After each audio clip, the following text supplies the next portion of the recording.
You might be the smartest person in the room, and at the exact same time, the one who can't do anything about it.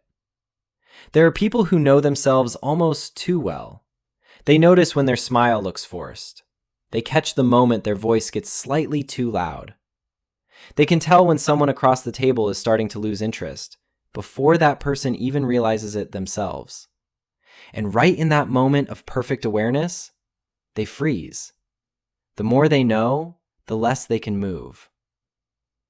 Today we're talking about the psychology of people who are too aware. Quick question before we dive in. Is having high self-awareness a good thing or a bad thing? Most people would say, obviously good. Knowing yourself means you're mature, right? Self-aware people make better decisions. They're more empathetic, more in control. And that's mostly true. But here's what the research doesn't always say out loud. When self-awareness goes past a certain point, it starts working against you. People with extremely high self-awareness tend to make decisions more slowly. They hesitate right before they act. And they repeat that pattern over and over. Not because they're weak, but because they can see every possible way things could go wrong. Knowing too much about yourself turns out to be its own kind of trap. Here's a scene that might feel familiar. You're in a meeting. A good idea pops into your head. Actually, a really good one. You're about to say it. And then your brain starts running. Is this too obvious? Did someone already think of this? What if my voice shakes when I say it? What if I explain it badly and they get the wrong impression? So you don't say it. And then, 5 minutes later, someone else says the exact same thing. And the room lights up. And you sit there thinking, I had that. That was mine. This isn't shyness. This isn't lack of confidence in the traditional sense. This is what it feels like to be too aware every single day. Psychologists call it analysis paralysis. It's what happens when you have so much information that making a move becomes almost impossible. But for people who are too aware, the overload isn't coming from outside. It's coming from themselves. I know I tend to mess up when I'm nervous. I know I talk too fast around people I've just met. I know that when someone compliments me, I actually perform worse right after.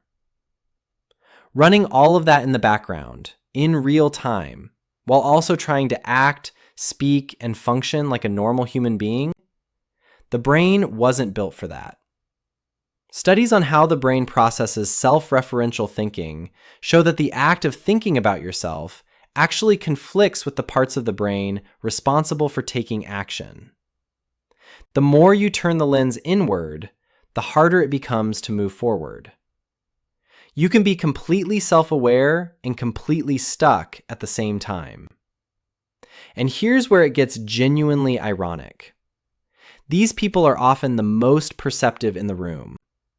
They pick up on emotional shifts before anyone else does. They read conversations 3 moves ahead. They understand how they're coming across, and they adjust, constantly, in ways most people never even think about. That's a remarkable ability, but it's also the thing that boxes them in. Think of it like a camera with an incredibly high resolution. The sharper the lens, the more you see. But that same sharpness doesn't filter. It captures everything, including every flaw, every awkward pause, every slightly off moment, in full 4K detail. Most people walk past their own imperfections without noticing. People who are too aware can't look away from them. So does this mean they're just stuck living this way forever?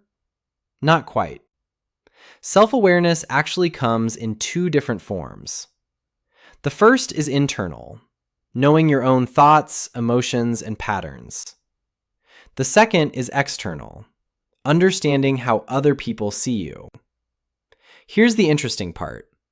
These 2 don't always go together. Some people score high on one and low on the other.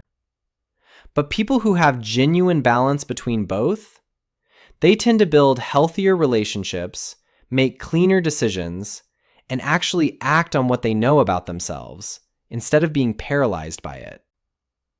The problem isn't being self-aware. The problem is being self-aware without knowing what to do with it. So what actually helps? One shift makes more difference than anything else. Moving from observer mode to participant mode. Instead of watching yourself from the outside, analyzing, monitoring, critiquing, you practice just being inside the moment. Think about learning tennis. If you're constantly thinking about your grip, your elbow angle, the exact bend in your knees, you can't hit the ball. The thinking gets in the way of the doing. But when you stop narrating and just play, your body figures it out. Life works the same way. The goal isn't to stop being self-aware, it's to stop using your awareness against yourself and start letting it inform you instead of freeze you. If you're someone who's too aware, this video might have felt a little uncomfortable because while you were watching, you were probably analyzing yourself watching it. Yeah, that's me. Wait, am I doing it right now? And that awareness, the fact that you can see yourself that clearly, is not a flaw. It's actually one of the most powerful things about you. The question is whether you're using it as a tool or letting it use you. If this felt like your story, hit like and subscribe. See you in the next one.